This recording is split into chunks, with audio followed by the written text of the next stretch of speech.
Sikat na sikat tong dalawang to ngayon sa internet, no? Itong Insta360 Go Ultra, tsaka itong DJI Osmo Nano. Pero bakit nga ba sila sikat na sikat? Tsaka sino ba talaga sa kanilang dalawa yung mas maganda? Huwag natin pahabain to, no? Intro na agad.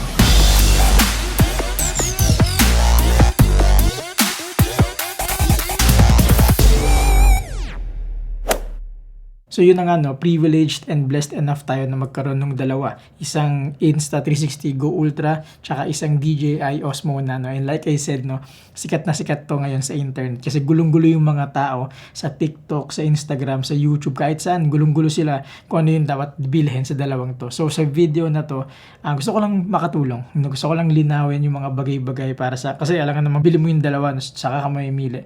Hindi talaga practical yun. Unahan ko na kayo, no, na wala akong gagawin mga extreme activities like biking, diving, etc.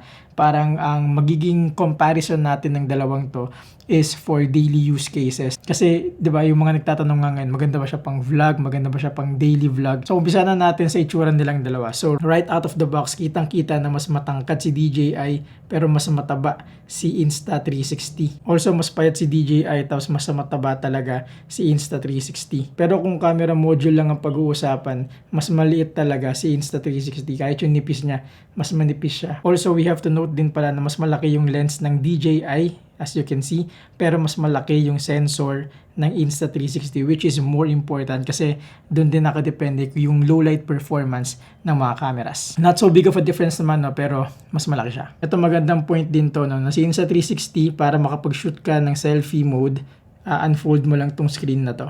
Tapos yan na yan.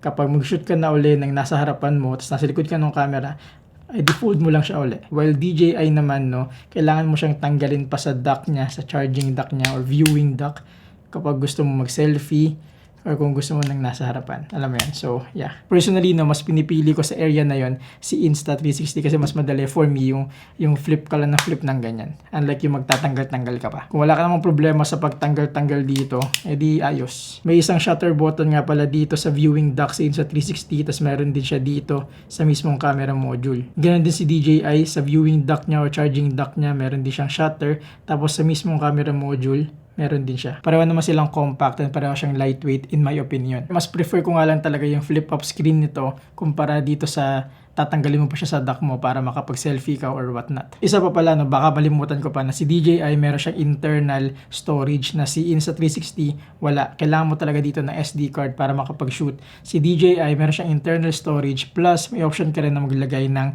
external SD card. Para sa screen naman, mas malaki talaga si Insta360 kaysa dito kay DJI. So now let's move on sa performance ng dalawang cameras na to. Syempre at this point, lumabas na ako para mas matry talaga natin itong mga action cameras na to. Dito sa test na to, makikita natin na sharp naman silang dalawa. Lalo na pag tinignan mo yung mga building sa likod, kompleto naman yung details sa bawat camera. Although noticeable na mas contrasty si Ultra kaysa kay Nano. Pero yung mga ganun preference na lang yun eh. Kung mas gusto mo yung contrasty o yung mas flat. Kung contrasty, again, dun ka sa Ultra. Kapag naman medyo flat, dun ka sa Nano. Pero sa paningin ko, pareho naman silang okay yung kulay. Dito, standard stabilization test tayo. Chill lang yung lakad ko dito. Normal na lakad lang, no? And sa paningin ko, sa mata ko, okay naman silang dalawa. Halos wala nang pinagkaiba eh. I don't know, no? Pero let me know. Pero sa akin, sa mata ko talaga, pareho silang stable talaga. Na in a way, di naman ako nagulat kasi expected na yun sa mga action cameras today. Dito naman, medyo napatakbo na ako, no? Kasi baka masagasaan ako. Pero naisip ko na perfect time na rin para masubukan natin yung next level higher stabilization ng dalawang cameras na to. And hindi ko lang kung di lang ako maselan, no? Pero in my opinion, sa mata ko uli, okay na okay naman sila pareho. Like absolutely, literal na hindi ako makapili kung sino yung mas stable. Kaya yung personal judgment ko dito,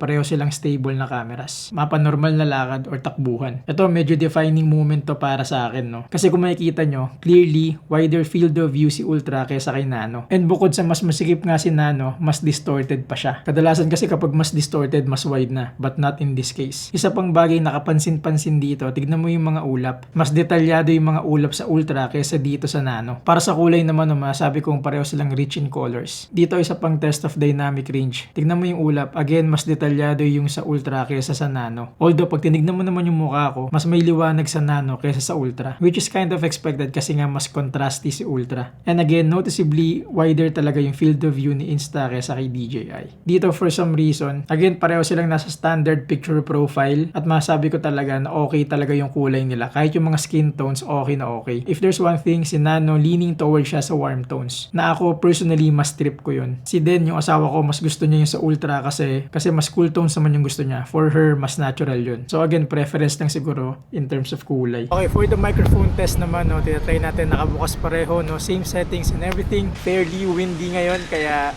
siguro perfect para matry natin to. Hello, mic check, 1, 2, 3, 4, 5, 6, 7, 8, 9, 10.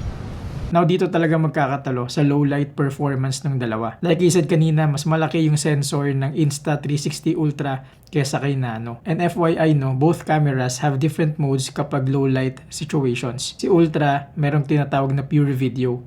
Si Nano, merong super night. And syempre, inactivate ko dito yun para apples to apples. And clearly, makikita natin na si Ultra yung mas nag-perform. Mas maganda exposure dito, samantalang si Nano, obviously, underexposed siya. Tinry ko din dito sa labas, mas naging evident pa. Totally, hindi mo na makikita yung mga damo dito sa Nano, pero sa Ultra, buhay na buhay pa rin. Take note na parehong updated yung firmware nito. Sa totoo lang, pati ako nagulat na bakit ganito kalayo yung difference nilang dalawa. Tapos nagtry pa ako ng POV shot. Dito talagang sinipa talaga ni Ultra si Nano. Kasi tignan mo naman, halos wala nang makita dito sa Nano. Pero si Ultra, wala akong nakabukas na ilaw dito pero palag na palag talaga. So for low light performance, I think clear victory naman to para sa Ultra. Like hindi to matter of preference, no? Sobrang layo talaga ng difference. Finally, no, dito marami rin nagtatanong about the battery or the overheating issue ng dalawang cameras na to. Syempre, tinry ko siya talaga in actual. Nag-setup ako dito sa balcony namin para in a way exposed pa rin siya sa natural environment. Again, same settings and everything, location, etc. Tapos sinadya ko nga pala na hindi higher frame rates yung ginamit ko kasi nga like I said, for normal use cases yung habol natin. And if normal use cases, believe me, 24 to 30 FPS ka lang talaga maglalaro. Kung malinaw na tayo doon, talon na ako sa 12-minute mark kasi dito unang nag-prompt si Nano na ititigil niya muna yung pag-charge kasi nangangainit na siya. Pero babalik naman daw siya ng charging kapag bumalik na sa normal yung temperature. Again, at this point, charging lang yung tumigil. Pero yung recording, tuloy pa rin siya. Si Insta360, kahit anong prompt or alert or notification,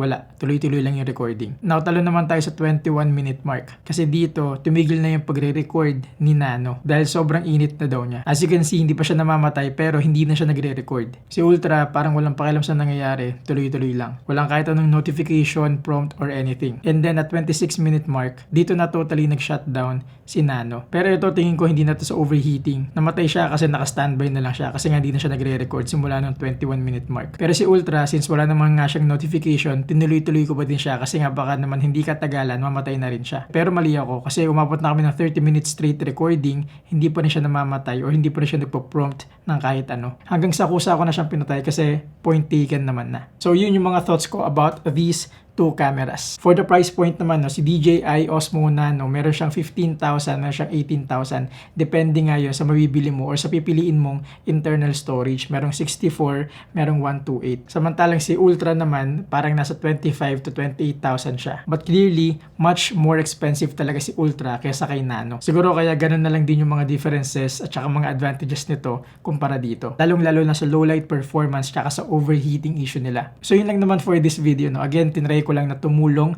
na makapag-decide yung mga tao hindi pa makapag-decide hanggang ngayon. Nevertheless, no, pareho silang sobrang gandang camera in my opinion. Compact, tiny, powerful cameras. It's just that based on my personal experience, lumalabas na mas maganda talaga si Ultra kesa kay Nano, which is expected nga kasi nga mas mahal din naman talaga to. So as usual, it boils down sa kung kaya ng budget mo, bili ka na nung pangmatagalan talaga. Yung hindi nag-overheat, maganda even in low light situations. Pero kung tight yung budget, kailangan mo lang ng daily camera or ng parang compact daily camera, pwedeng-pwede na si DJI Osmo Nano. So yun lang muna for this video. No? Again, sobrang saya ko na nakagamit ako ng dalawang cameras at sobrang saya na nakapagbigay ako ng thoughts sa inyo. Kung meron pa kayong mga tanong about this camera, which is for sure kasi hindi ko naman na-cover lahat, no? Marami akong bagay namang hindi pa na-discuss dito.